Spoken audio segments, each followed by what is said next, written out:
Assalomu alaykum. Bugun dasturimizda Isroil Aroqchi va G'olibovni o'lim ro'yxatidan chiqardi.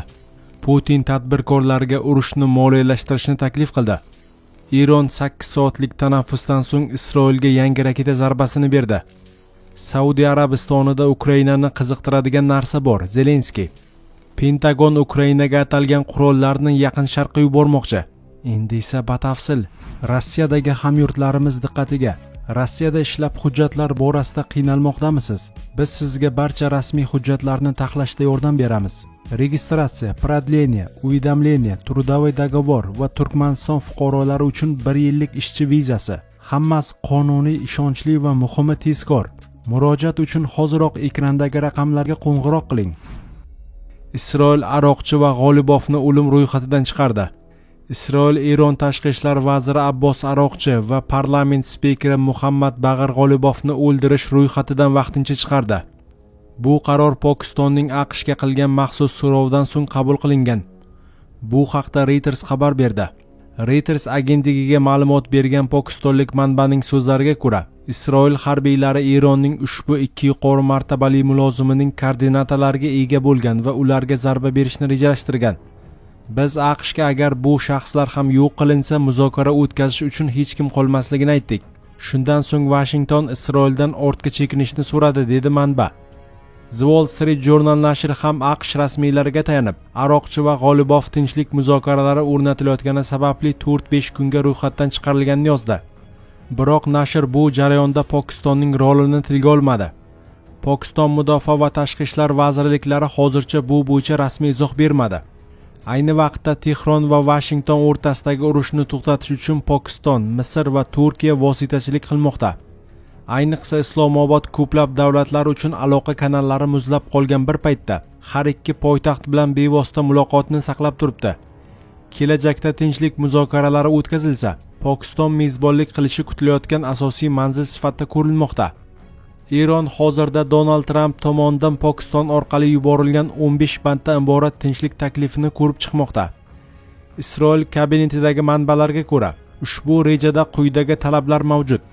Eronning yuqori darajada boyitilgan uran zaxiralarini yo'q qilish, uranni boyitishni to'xtatish, ballistik raketa dasturini jilovlash, mintaqaviy ittifoqchilarni moliyalashtirishni to'xtatish.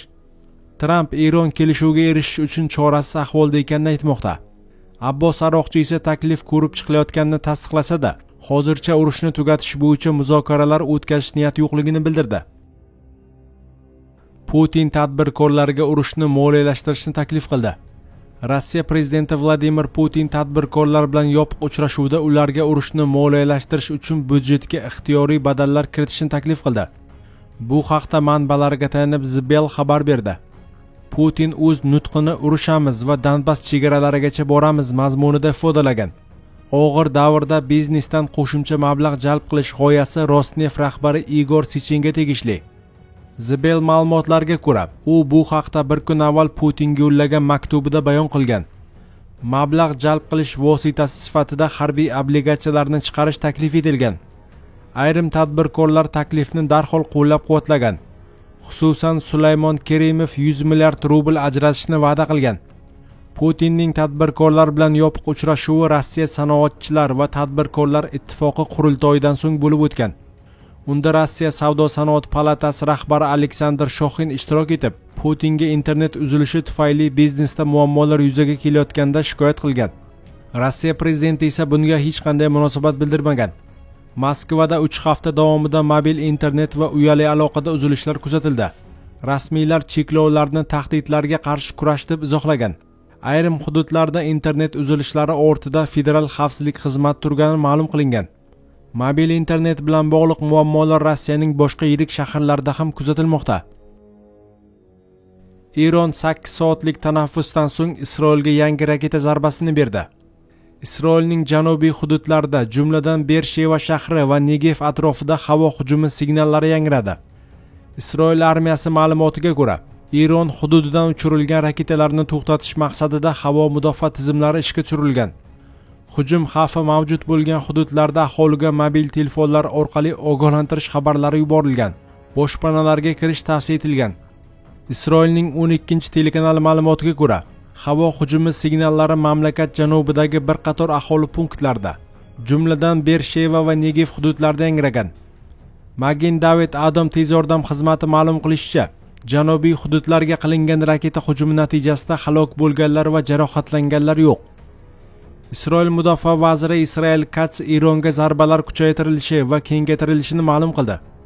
Bosh vazir va men Eron rejimiga Isroil fuqarolariga qarshi raketa hujumlarini to'xtatish zarurligi haqida ogohlantirgan edik.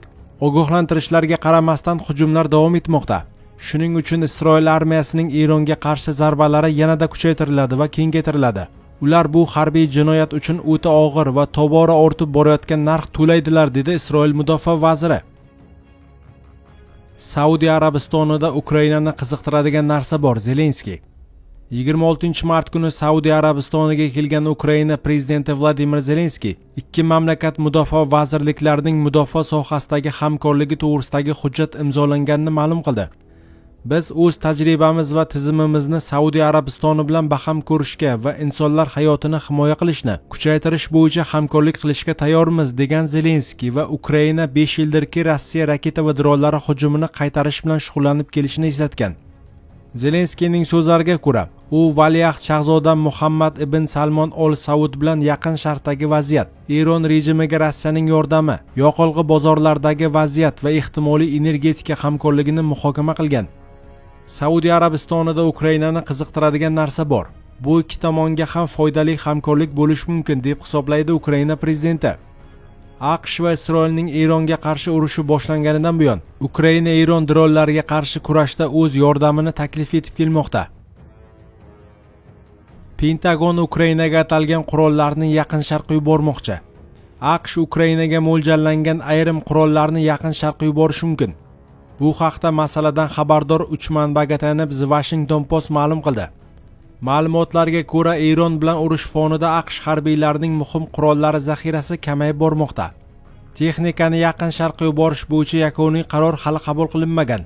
Ammo bu o'zgarish urush uzoq davom etishi mumkinligini anglatadi. AQSh markaziy qo'mondonligi 4 haftadan kamroq davom etgan janglar davomida Erondagi 9000 dan ortiq nishonga zarba bergan. 28 fevraldan beri davom etayotgan urush fonida Yevropa davlatlari AQSh o'z zaxiradagi o'q-dorilarni tez suratda sarflab yuborayotganidan xavotirda. Ikki yevropalik diplomatning aytishicha, bu holat ularning NATO buyurtmalarini kechiktirishi va Ukrainaga qurol yetkazib berishni izdan chiqarishi mumkin. Ukrainaga yetkazilmasligi mumkin bo'lgan qurollar qatoriga NATO dasturi orqali buyurtma qilingan havo hujumidan mudofaa tizimlarining tutib oluvchi raketalari kiradi. Dastur doirasida hamkor davlatlar AQShdan qurol xarid qilib, Ukrainaga yetkazib beradi. Ukrainaning AQShdagi elchisi Olga Stefanishina Kiyev o'z hamkorlarini havo mudofaasi tizimlariga bo'lgan ehtiyoji haqida eslatib turganini aytdi. U urush davrida jiddiy noaniqlik davri kuzatilayotganini qayd etgan. Yaqin Sharqdagi so'nggi operatsiyalar boshida yuzaga kelgan har qanday uzilishlar bartaraf etildi, dedi Stefanishina.